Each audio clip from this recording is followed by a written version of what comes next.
तो नमस्कार, राधे राधे। मैं आपकी अपनी केशवी मिश्रा। उम्मीद करती हूँ कि आप सब अच्छे होंगे, बढ़िया होंगे। ये यूट्यूब पे मेरी फर्स्ट लॉन्ग वीडियो है, सेकेंड भी बोल सकते हैं आप, क्योंकि इसके पहले मैंने एक लॉन्ग वीडियो डाली थी जिसपे बैकग्राउंड म्यूजिक की वजह से कोई कॉपीराइट इशू आ गया था, तो मैं लो कॉन्फिडेंस में नर्वस होकर मैंने उस वीडियो को ही डिलीट कर दिया। लेकिन इस बार मैं ऐसा कुछ नहीं होने दूंगी और इस बार लेके आई हूँ बहुत ही खौफनाक, बहुत ही सस्पेंसफुल और बहुत ही बेहतरीन कहानी, जिसे सुनकर शायद आपको अच्छा भी लगे, मीठा मीठा सा डर भी लगे। तो बिना देर किए आइए स्टार्ट करते हैं। तो ये कहानी है भोपाल की एक लड़की जिसका नाम था शाइली। शाइली 2 बहनें थी। शाइली की उम्र अब तक हो चुकी थी लगभग 29 साल, लेकिन उसकी शादी नहीं हो रही थी। शादी ना होने का रीजन ये था कि उसका वेट बहुत ज्यादा था, और दूसरा कारण था कि उसकी एक आंख जो है वो टेढ़ी थी। मतलब अगर वो यहां देख रही है तो सामने वाले को लगेगा कि वो वहां देख रही है। हालांकि किसी की कमियों से उसको जज नहीं करना चाहिए। इस संसार में कोई भी पूरा नहीं है, ईश्वर के सिवा कोई परफेक्ट नहीं है। लेकिन ये कहने की बातें हैं कि दिल अच्छा होना चाहिए, सूरत मायने नहीं रखती। मेरा भी ये चेहरा जला है, मुझे पता है कि सूरत बहुत मायने रखती है। मेरे लिए मैं अच्छी हूँ, बट लोगों ने बहुत जज किया। तो शाइली की भी यही स्थिति थी। इस वजह से उसकी शादी नहीं हो रही थी और उसके घर वाले भी बहुत ज्यादा परेशान थे इस बात को लेकर, और अंदर ही अंदर शाइली भी। शाइली को घरेलू कामों में बिल्कुल रुचि नहीं थी। उसे इंटरेस्ट नहीं था खाना बनाने में, घर के काम करने में, सिलाई बिनाई में। उसका इंटरेस्ट था कि वो सोशल मीडिया पे कुछ करे, एक बेहतर इन्फ्लुएंसर बने। तो वो अपने घर से दूर रूम लेके रहा करती थी पर्सनल, और वहां पे वीडियो वगैरह शूट किया करती थी। अपने संघर्षों में लगी हुई थी कि मैं कुछ कर पाऊं जीवन में। उसी एरिया में शाइली की मौसी भी रहती थी। वो जो मौसी थी उसकी, वो शाइली से बहुत ही ज्यादा जलन कह सकते हो आप, नफरत कह सकते हो, घृणा, क्योंकि वो कुरूप थी। तो बहुत जला करती थी और अक्सर उसके मम्मी पापा को बहुत सारे ताने मारा करती थी कि तुम्हारी लड़की की तो शादी नहीं हो रही है, ऐसी है वैसी है, बहुत सारी चीजें। तो उनके घर में तो वो नहीं रह सकती थी, लेकिन वहां पे वो खुद को प्रोटेक्ट महसूस करती थी, तो वहीं पास में रूम लेके वो रहने लगी, शिफ्ट हो गई अपना, और एक छोटी सी जॉब पकड़ ली थी खर्चों के लिए। तो वो स्ट्रगल कर रही थी कुछ करने के लिए, लेकिन अचानक से उसकी जॉब छूट जाती है और उसे अपने घर वापस जाना पड़ जाता है। बहुत ही निराश मन से शाइली अपने घर वापस जाती है और उसके लिए रिश्ते वगैरह देख रहे होते हैं उसके घर वाले, उसके पेरेंट्स, लेकिन कोई भी लड़का शाइली से शादी करने के लिए तैयार नहीं हो रहा था। एक दिन अचानक से लगभग सुबह के 10 बजे उसकी मौसी घर पे आती है उसके लिए एक रिश्ता लेकर। रिश्ता ऐसा कि लड़के में कोई कमी नहीं थी और सब कुछ परफेक्ट था, और शाइली को पसंद भी कर लिया वो लड़का देखते ही। मतलब सब कुछ ऐसा जैसे कोई चमत्कार हो गया हो। उसकी मौसी ने ऐसा रिश्ता लेके आया कि उसके शाइली के माँ पापा खुशी से फूले नहीं समा रहे थे। तो शाइली ने एक बार कहा कि मैं लड़के से मिलना चाहती हूँ अकेले। वो गई, उसने बातचीत की, लड़का बेहद समझदार समझ आया शाइली को। शाइली को लड़का पसंद आ गया, लेकिन बात ये थी कि लड़के वालों को शादी की बहुत जल्दी। पंडित बुलवाया उन्होंने तुरंत और उनसे कहा कि पंडित जी जो सबसे पहला मुहूर्त हो वो निकालिए आप, और जल्दी से हम शादी का मुहूर्त निकाल के शादी करते हैं। तो शाइली के माता पिता को भी कोई प्रॉब्लम नहीं थी, क्योंकि उम्र तो हो चुकी थी लगभग 29-30 साल की, तो वो भी रेडी हो गए। लगभग 1 महीने के बाद शादी का मुहूर्त निकला और शादी हो गई। फाइनली शाइली की शादी हो गई। अभी वो अपने ससुराल जाती है, लेकिन वहां पे वो जो देखती है वो देखकर उसे बहुत अजीब सा लगता है। भाई जाहिर सी बात है, शादी का घर सजा हुआ होगा, डेकोरेशन होगी, बहुत सारे लोग होंगे, बैंड बाजे होंगे, लाइटिंग्स होगी, घर सजा होगा। लेकिन जब वो वहां जाती है तो वहां पे 3 लोगों के अलावा कोई नहीं होता। वो 3 लोग कौन थे? एक तो विशाल, जिससे उसकी शादी हुई थी, और उसके माता पिता। घर में अंधेरा था, लाइट्स की कोई व्यवस्था नहीं थी, घर में जाले लगे हुए थे। मतलब सब कुछ बहुत अजीब सा था। लेकिन शाइली जो कि बेहद समझदार थी, उसे ऐसा लगा कि स्थिति सही नहीं होगी, या फिर पैसे नहीं होंगे, या फिर जो भी उसने अपने मन को समझाया कि ओके जो भी है। तो घर में प्रवेश करने लगी जब, तो ना कोई वेलकम, ना कोई कलश, कुछ भी नहीं, बस ये कि हाँ चलो अंदर, बस ऐसे ही है वही।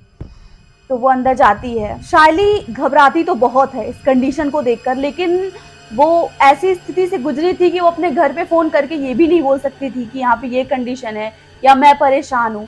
घर से फोन आता है, बोलती है बहुत खुश हूँ, बहुत अच्छी हूँ। उसके बाद सुबह होती है, नेक्स्ट मॉर्निंग, जब वो उसके साथ ही वो एक सुबह होती है तो शायली ना अपने साथ ही एक कृष्ण जी की मूर्ति लेके गई होती है वहां पे। वो पूरे घर में ढूंढती है, वहां पूजा घर नहीं होता, तो वो कान्हा जी की मूर्ति रखती है और उनकी आरती पूजन करती है। और जैसे ही घंटी की आवाज सुनाई देती है, घर के तीनों लोग वहां पे अचानक से आ जाते हैं और बोलते हैं ये क्या कर रही हो तुम, इसको बंद करो, हमारे घर में ये सब नहीं होता। शायली चौंक जाती है, हैरान आंखों से वो देखती है और कहती है पापा जी, मम्मी जी, विशाल जी, क्या हुआ? मैं तो बस पूजा कर रही हूँ। बोलते हैं यहाँ से निकलो तुरंत और ये मूर्ति हटाओ, हमारे यहाँ ये सब बिल्कुल भी नहीं होता, हम नहीं सुन सकते ये सब। शायली को बहुत अजीब लगता है, लेकिन वो सोचती है कि ठीक है, मैं धीरे धीरे माहौल बदलूंगी। वो उन्हें प्रणाम करती है कृष्ण जी को और बाहर निकलती है कमरे से। वो कमरे से जैसे ही बाहर निकलती है, उस कमरे की ऊपर की दीवार पूरी की पूरी नीचे गिर जाती है। वो मूर्ति वहीं पे चूर हो जाती है और अजीब सी आंधी टाइप से चलने लगती है। शायरी सोचती है कि ठीक है, दीवार कमजोर होगी, वो सारी चीजों को ना मतलब इग्नोर कर रही होती है। उसे ये भरोसा होता है कि मैं इस घर की सिचुएशन को बदल दूंगी, हो सकता है कि इन्हें ऐसा माहौल ना पसंद हो, लेकिन मैं ठीक कर दूंगी। तो वो निकल जाती है वहां से।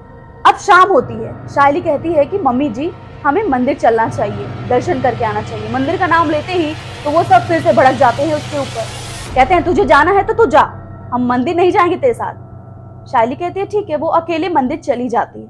शायली भगवान में बहुत ज्यादा आस्था रखती है और जब वो मंदिर से वापस आती है तो क्या देखती है कि तीनों के तीनों बैठ के दारू, मछली और ये सब नॉनवेज चीजें लेके बैठे हैं और आराम से मस्ती करते हुए खा पी रहे हैं, एकदम हंस रहे हैं। शायली ये देखकर बिल्कुल हैरान रह जाती है, क्योंकि उसे उसके पहले ये नहीं पता रहता कि ये सब नॉन वेजिटेरियन है। शायली इन सब चीजों को इग्नोर करती रही। उसे लगा, उसे खुद पे ये भरोसा था कि इस चीजों को मैं बदलूंगी, इस माहौल को मैं बदलूंगी।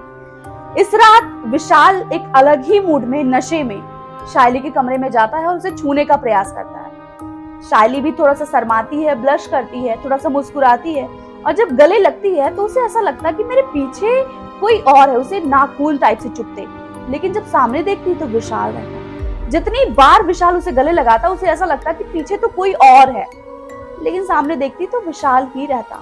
लेकिन तभी अचानक वो देखती है कि विशाल के दो बड़े दांत, आंखों के नीचे काला घेरा और मुंह से अजीब तरीके का खून और उसके बाल पूरे सफेद हो गए होते। ये देखकर वो बहुत ज्यादा घबरा जाती है और बेहोश हो जाती है। सुबह जब वो उठती है और ये सब कुछ कहती है तो उसे ये बताया जाता है कि अरे तुमने कोई बुरा सपना देखा होगा, अब ये सब बंद करो और हमारे लिए कुछ बनाओ। शायली भी सोचती होगी कि हाँ, नई जगह है, कोई सपना ही होगा।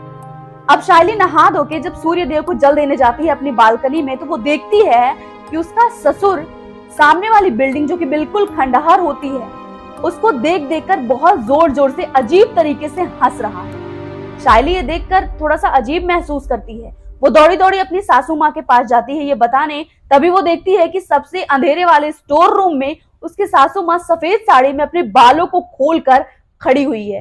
ये देखकर जब वो विशाल के पास जाती है तो विशाल अपने उसी रूप में उसे मिलता है जिसमें वो रात में मिला था और जिसको बुरा सपना बताया गया था। अब वो जान चुकी थी कि ये कोई सपना नहीं, ये सब कुछ सच है और मेरे साथ तो कुछ अजीब ही हो रहा है।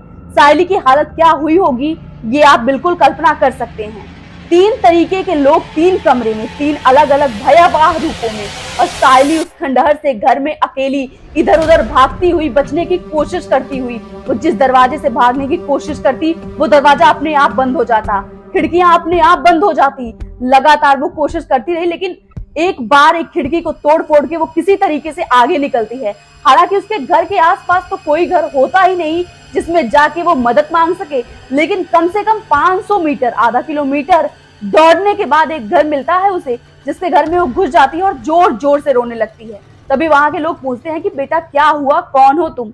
वो सारी चीजें बताती है कि मेरी शादी हुई तो ऐसा ऐसा हुआ, ऐसे ऐसे लोग थे और मैं वहीं से बच बचा के भागती हुई आई हूँ। ये सुनने के बाद, ये बात शायली की ये बात सुनने के बाद उस घर के लोगों के पैरों तले जमीन खिसक गई। शायली ने पूछा ऐसा क्या हुआ जो आप लोग इतने आश्चर्यचकित होकर मुझे देख रहे हैं? उन्होंने बताया कि जिस घर से तुम आ रही हो उस घर में तो वास्तव में कोई रहता ही नहीं। आज से 3 साल पहले उस घर की दीवार गिरने की वजह से उस पूरी फैमिली की मौत हो चुकी थी। तब से उसमें से बहुत अजीब सी भूतिया आवाजें आती हैं और आज तक उस घर में कोई प्रवेश तक नहीं किया था। सायली ये सुनकर हक्का बक्का रह जाती है, उसके रोंगटे खड़े हो जाते हैं। किसी तरह से ताबीज वगैरह पहनाकर उसको उसके घर ले जाया जाता है। घर पे सायली की सारी बातें सुनी जाती है और उसके बाद उसे सुरक्षित पाकर उसके माँ बाप बहुत खुश होते हैं कि इतनी गंदी कंडीशन से मेरी बेटी निकलकर बाहर आई है।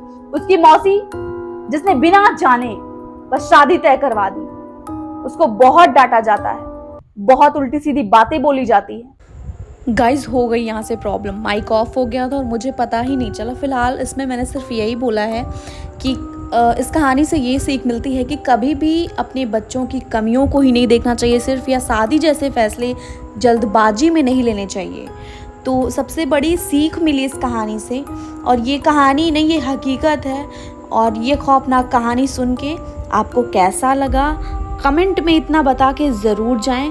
और ये कमी तो हो ही गई, अब इसके पीछे के लिए जो भी गलतियां हुई इसके लिए मैं माफ़ी चाहती हूँ।